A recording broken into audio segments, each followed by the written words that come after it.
pasangan Capres Jokowi Yusuf Kala telah mencanangkan akan menjadikan ekonomi maritim ini sebagai salah satu tulang punggung pembangunan ekonomi. Baik Pak, kita saudara sekalian, untuk lebih cepatnya,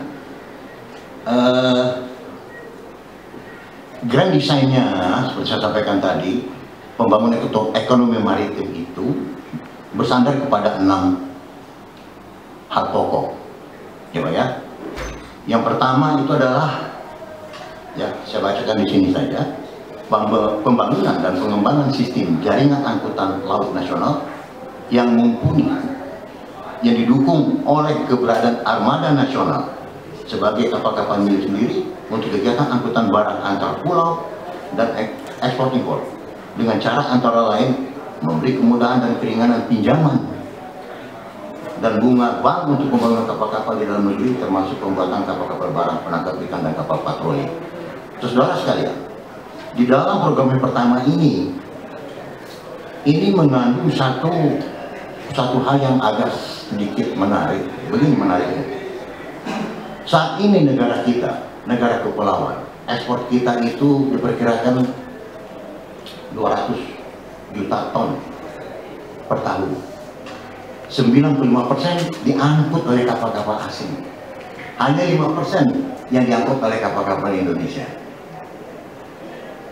Lalu Pak, konsekuensinya kita kerugian negara akibat kita tidak mempunyai kapal-kapal yang bisa mengangkut barang ekspor impor itu, ya Pak ya. Negara dirugikan sekitar hampir 180 triliun per tahun.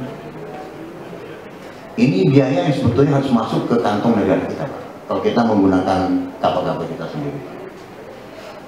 Bayangkan hanya 5% peranan kapal-kapal armada nasional. Kemudian yang kedua Pak ya, pembangunan sistem jaringan angkutan laut rakyat. Kalau mengingat istilah Pak Jokowi ini tol laut. Apa sih tol laut? Lalu Pak dia mikir, apakah akan jalan tol di laut? Tidak, bukan itu maksudnya. Tetapi tol laut ini adalah perwujudan satu koneksitas hubungan antara pulau ke pulau, satu wilayah ke pulau di dalam Kepulauan Indonesia yang dilakukan oleh pelaku-pelaku ekonomi, gitu Pak. Ya. Kemudian yang ketiga, begini, nanti pembangunan jalan tol laut ini ya, akan didukung dengan armada kapal-kapal nasional dalam negeri yang bisa melayani seluruh wilayah perairan Indonesia dari satu tempat ke tempat lain. Apa yang dilakukan oleh perusahaan PLNI, Pelayaran Nasional Indonesia sekarang ini, bisa dijadikan sebagai satu dasar dan pedoman, karena PLNI sudah melakukan ini cukup lama, ya, mungkin sudah sekitar 50 tahun, 60 tahun. Namun perlu ada perubahan dan perkembangan sehingga nanti betul-betul tol laut ini bisa menjangkau seluruh wilayah dengan prinsip cepat, tepat, mudah, dan berkesinambungan.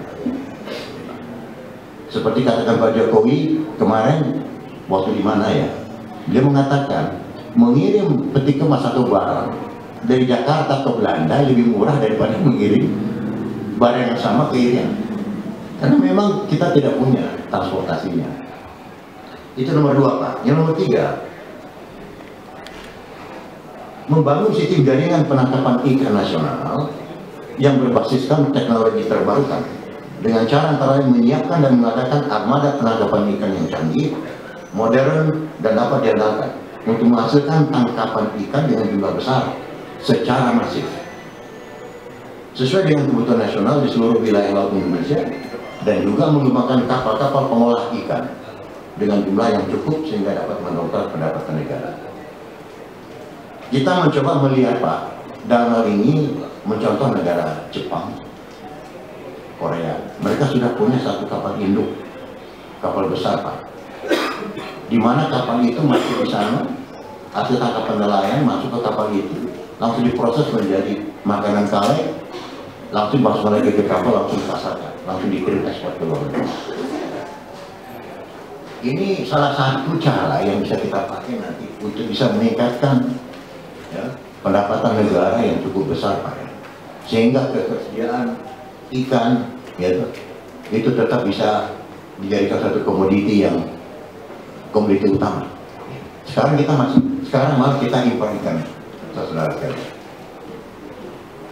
Yang keempat, ada pembangunan. Nah ini kita coba. Yang keempat adalah mengembangkan nelayan tradisional. Pengembangan nelayan dan kapal penangkap ikan tradisional yang diarahkan terutama untuk memenuhi kebutuhan dalam negeri dengan beberapa catatan, yaitu wilayah tangkap mereka ini yang penting. Yang perlu sekarang diperhatikan dan ditangani nantinya adalah ya, wilayah tangkapan mereka harus diberikan proteksi secara jelas. Sekarang ini Pak, nelayan tradisional kita itu bingung karena laut itu dikapling-kapling Pak. Undang-undang nggak terlalu begitu.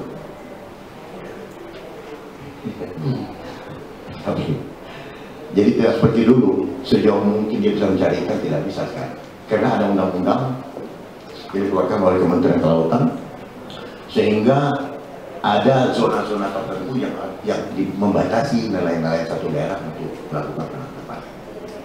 Ini termasuk yang harus nanti dicoba direvisi ya, oleh Pak Jokowi, sehingga dapat satu zona-zona perikanan itu yang lebih memberikan satu kesempatan yang besar untuk nelayan untuk bisa menghasilkan ikan yang sebanyak-banyaknya. Kemudian ada yang saya katakan itu dilindungi. Yang terbalik sekarang malah bukan dilindungi Pak, nelayan kita. Malah ya saya katakan di sini nanti menyambung stasi lain. Kemudian yang keempat Pak, yang kelima tadi sudah bicara. Yang kelima adalah membangun industri hilir maritim dengan cara antara lain membangun pabrik pengolahan sumber-sumber yang ada di laut, antara lain Pak, rumput laut. Rumput laut ini nanti bisa diolah secara massal di seluruh pesisir negara tanah kita, dan Indonesia bisa diharapkan menjadi pengekspor rumput laut yang terbesar. Konsumsinya semakin hari semakin tinggi. Rumput laut itu banyak digunakan sekarang ini diproduksi di industri manapun, termasuk kosmetik, kimia. Sekarang dilakukan secara parsial, bukan ilegal tapi parsial dan tidak terkoordinasi dengan baik oleh para nelayan kita atau petani kita yang di pesisir. Kemudian Pak, antara lain misalnya mutiara. Ada sekarang ini banyak Pak pembudidaya mutiara, misalnya di Teluk Lampung, di Teluk Ambon, di Sulawesi Utara, tapi itu masih ilegal Pak. Itu masih ilegal. Ini bisa dilakukan secara massal, secara terencana dengan baik oleh pemerintah Jokowi nanti, dan ini akan memberi satu penghasilan yang besar buat negara. Yang keempat yang menarik sekali dan terakhir ini adalah mengembangkan pariwisata laut. Kita tahu bahwa negara kita begitu sangat banyak sekali objek wisata laut, dan ini bisa dikembangkan secara terencana sehingga akan sangat memberikan dukungan yang besar bagi pendapatan negara. Saudara sekalian, kira-kira itulah dari 6 dasar pokok untuk kita bisa membangun ekonomi maritim seperti yang direncanakan oleh Pak Jokowi. Apabila karena program ini dapat terwujud dengan baik dan harus didukung oleh kita semua, ada persyaratannya memang. Pertama, program ini harus didukung oleh seluruh instansi terkait. Tidak ada lagi terjadi duplikasi kewenangan. Kemudian juga kita seluruhnya harus bisa melihat sekarang ke laut, harus memberikan dukungan sebesarnya untuk pengembangan ekonomi maritim. Diperkirakan Pak, kalau ini bisa terlaksana dengan baik, diperkirakan sekitar pendapatan negara akan bertambah lebih dari 300 triliun per tahun. 600 triliun kok kan? Ya, kata Pak Jokowi 600 triliun Pak. Dengan penyerapan tenaga kerja sekitar 25 juta orang lapangan kerja baru.